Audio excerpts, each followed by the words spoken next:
Hey guys, Mike B. Rolling here. I've had many people ask me about the Beast and the engine, and if I still feel that I made the right decision putting the old engine in the Beast. And man, I tell you, I'm going to title this video, "The Best Trucks Are Old Trucks." I've said it once, and then I'll do an update video. The Beast has never run better than it has since I put this 24-year-old engine in it. These older engines, the N14 Select Plus, the 3406 E Model Cat, the 12.7 Detroit Series 60, I mean, those engines were at the peak, the pinnacle of the engine design. They are absolutely reliable, they're efficient, easy to work on, and they do not have a bunch of points of failure. These newer trucks with all this DEF and DPF, every one of those sensors and switches, they're points of failure. I see trucks all day long up and down the side of the road. There's newer trucks, broke down, hood up, guys sitting there with these flashers on, tow truck hooking up to him, towing him off the side of the road. I see it left and right. You don't hardly see any of these old trucks broke down on the side of the road. I mean, when they're breaking down, typically they run long enough you can get to where you need to go to get them fixed. These new trucks, when one little sensor decides it's going to hiccup, just bloop, shuts that sucker down, derates the power. You're done. You got to tow it to the shop. It could take days to get into the shop. It's a freaking nightmare from beginning to end. I wouldn't have any part of it. I bought the Beast here.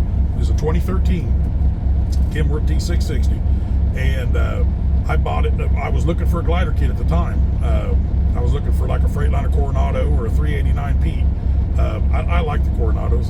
They're spacious and very roomy, but the Petes are more classy and more cool.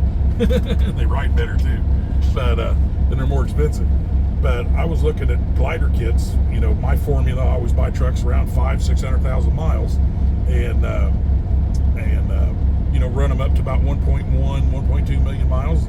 Then go buy another truck, and once I got another truck bought, I take the old truck, clean her up, polish her up, put a for sale sign on it, and move it. I've been doing that for 25 years, and here lately, in the last 10 years, that formula hasn't worked. It doesn't work anymore. So I decided this is my truck. This is my truck forevermore. I'll keep right on fixing it. But when I bought this truck, I was looking at Coronado gliders and 389 Petes, and they were wanting at the time, the 2013. This was, I think, 2017. Yeah, 2017. I was looking, and they were wanting $65,000 for a Freightliner Coronado glider with 12.7 Detroit, 13 speed, or right at about $70,000 for a 389 Pete. And like I said, this is 2017. This is before the market went totally stupid. But I was like, man, that's freaking expensive. Them glider kits are really getting stupid on their prices. And then I come across this, and I was like, man, that's a 2013. It's got 500,000 miles on it, but it's got DEF and DPF, and I don't want DEF and DPF. But then I started, I'm a numbers guy. I started running the numbers. I'm like, I can delete that DEF DPF for $5,000. I can overhaul that engine for $15,000. That's $20,000. They're wanting 65 for these Coronados. They're wanting 45 for the Beast. Well, at the time, it was just Kenworth. It wasn't the Beast that I built it into. But they wanted 45 grand. It's 20 grand less. And I thought I could buy that truck for 45, spend 5 grand deleting it, spend 15 grand overhauling the engine, 20 grand tops, and have 60 to 65 grand wrapped up, or 65 to 70 grand wrapped up in a truck that would have a brand new engine, and it's a Kenworth with a studio. Really nice truck. Versus go buy that Coronado and just have a truck with 600,000 miles on it for the same money. And I'm like, you know what? I'll take that chance. So I went and bought this truck with DEF DPF on it. And I told my wife, when I bought this truck, I'm going to run it until that dash lights up and that electronics shit gives me the first sign of a trouble. She's going to the shop, getting deleted. And that's exactly what I did. I ran it for about, I don't even think I made it 60 days. Maybe 45, 50 days, somewhere around there. 2 o'clock in the morning, I'm rolling down the road, pulling my tanker, and all of a sudden my dash just starts lighting up and the power cuts off, or cuts way down. I can only get about 45, 50 mile an hour. And I'm like, oh shit. Luckily, I was empty heading back, because we were loaded one way, round trip runs, dedicated run. So you bounce over empty and bring a load back and then bounce back empty.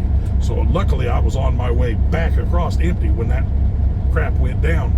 And I called dispatch, rolled them out of bed and said, hey boys, my truck's just derated, dash lit up like crazy. I'm not going to be able to cover this load tonight. We'll have to get it covered later because I got to take this thing to the shop. I can't drive it like this. And they're like, oh man, yep, there's nothing you can do. We'll cover the load. So I said, just take me off dispatch until further notice, until you hear otherwise.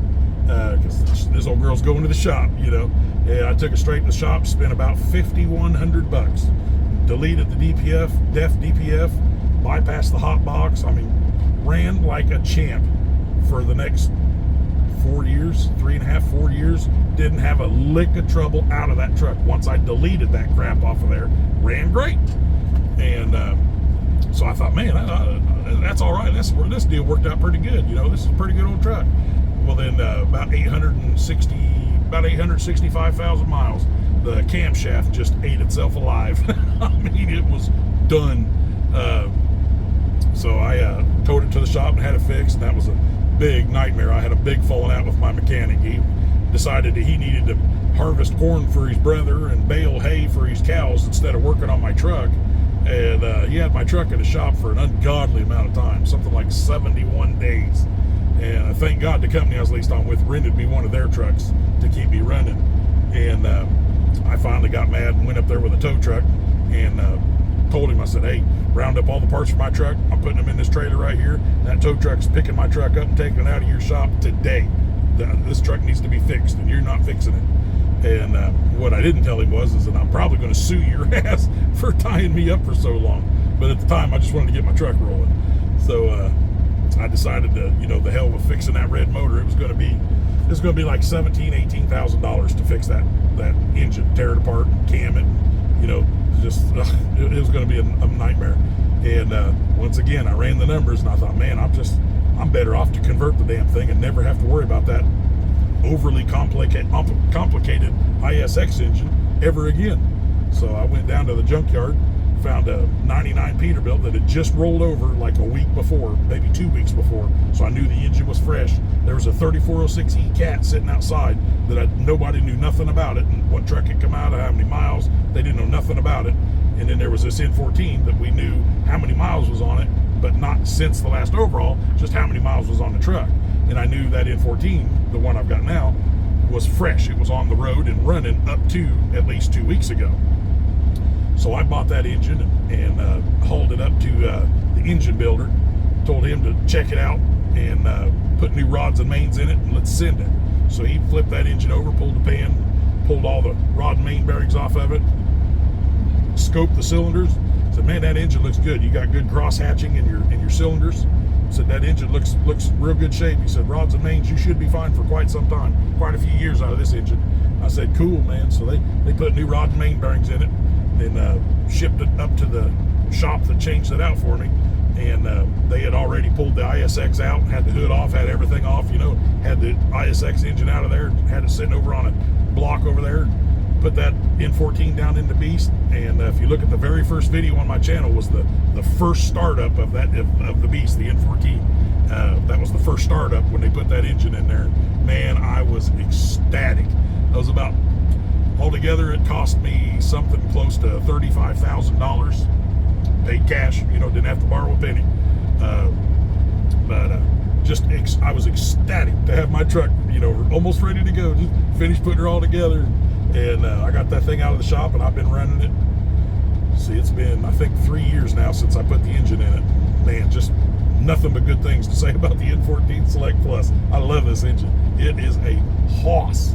I mean, gets the job done. In fact, if there's a little moisture on the road, if I'm turning and taking off in first gear, I'll push the damn steer tire straight just because I'm torquing. I haul heavy, so I'm 120,000 pounds. But I got to be careful making current corners because it'll torque the front end and it won't steer. You got to let off of it a little bit, make your steering, and then come into the power.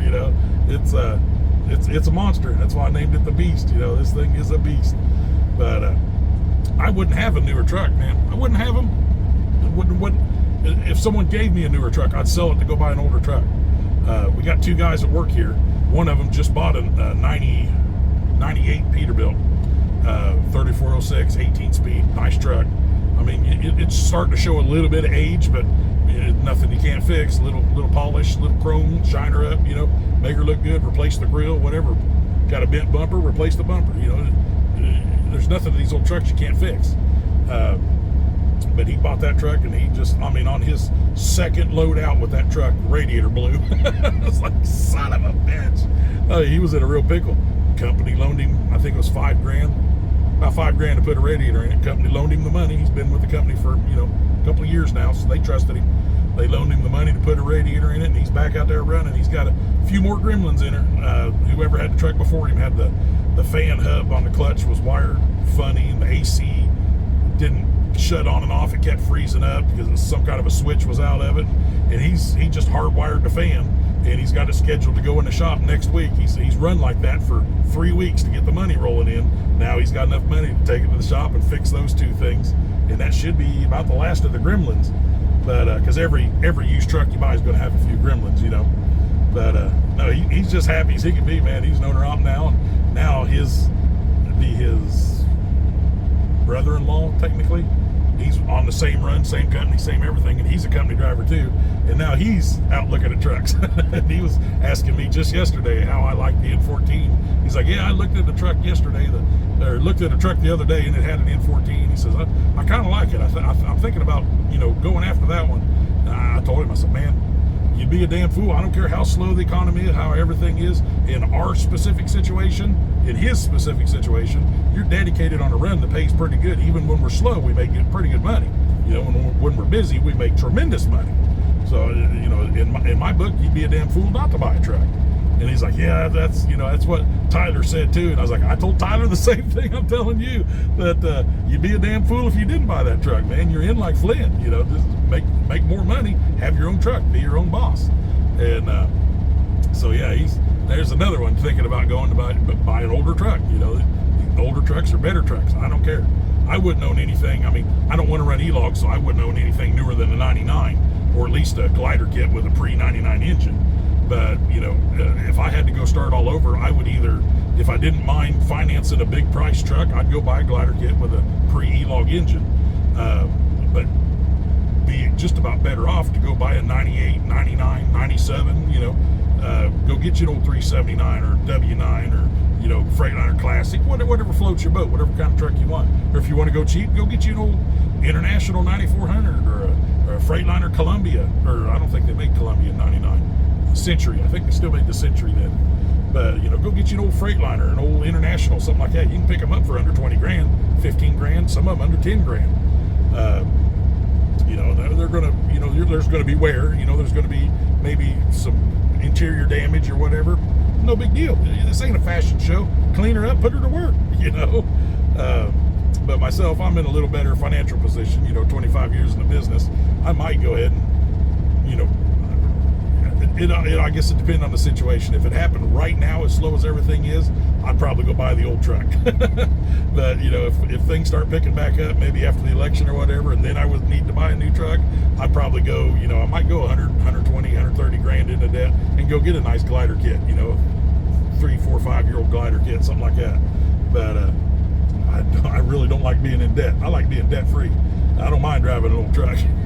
I don't mind turning a wrench every now and then, fixing little this, little that. It's not that hard to keep these old trucks running, as long as you stay on top of it. Don't let it build up and have 20 different things wrong with the truck.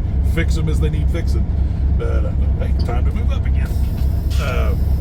But yeah, I wouldn't recommend anybody. I can't say that either, because if you're out running cross country, you may not want to have an old 97, 98, 99 truck. If you're running cross country, pulling a reefer or something like that, which is, right now, a good way to stay busy, pulling a reefer, hauling food, or anything to do with food or livestock, the food process. You're still staying decently busy right now, but, flatbed, dump buckets, all kinds of different things are drastically slower than they should be, and have been for quite some time. But if you're going to be like pulling a reefer going cross country, I would recommend, if you have the ability to do so, to go buy a newer truck, maybe a glider kit with a pre-E-Log engine, or it doesn't even have to be a pre-ELOG, just pre-emissions engine would be plenty. And it doesn't have to be a Pete 389 or a W9 or whatever, you know, $140,000 truck. Go get you a good $50,000, $60,000 truck. You know, it might be a Columbia. It might be a freaking Freightliner Cascadia that has a 12.7 Detroit in it. It's a glider kit, Cascadia, you know. Something like that would be maybe a little better because all of your smaller components and everything are going to be in better shape and not give you as many things to tweak on, you know. But then again, on the other hand, if you're a guy like my buddy Corinthian, I did that video with the other day, didn't have the ability to do financing and didn't have a lot of money. He bought that old Volvo for $7,000 cash, and he's put a little bit in it here, a little bit in it there to, you know, to get everything fixed on it. But he's out there working every day with that truck, less than 10 grand. You know, just about anybody could go out there and save up, figure out a way to save up or beg, steal, or borrow $10,000 to buy him a good cheap truck. You know, and you don't have to go cross country. Stay local. You know, if that's what trips your trigger. There's a lot of local companies that run you just in a few state region and state. When I say local, I mean not local, home every night local. If you want to haul gasoline, something like that, more power to you. But like for me, running an older truck, I like to stay within Indiana. I like to stay in the states right around Indiana. You know, just it's not local, but I'm not much more than 5.5 hours from home at any time. And if anything catastrophic were to happen to my truck, I'm not fixing it out on the road. I'm calling a tow truck saying, hey, take me back home. This truck is going to this shop in this town, you know. But you know, if it's something small, I'll fix it on the road. But if it's anything major, yeah, I'm towing it home. I'll pay the $1,000, $1,200, whatever it takes to tow it home, because these shops out there will absolutely rape you and charge you $4 or $5 grand more than they should. So you're better off to eat the $1,000 tow bill, take it back to your local shop where you know is going to treat you right. If it's like you drop your transmission or, you know, your engine blew or, you know, something big like that, tow that sucker back to your shop always. Yeah, I can't stress enough how much I despise all of these newer engines with their electronics nightmare bullcrap. Your maintenance costs are going to be, hell, they could be double if not triple what I have on a 24-year-old engine in a 11-year-old truck. Yeah, 2013, 24. Yeah, 11-year-old truck with a 20-year-old 24-year-old engine.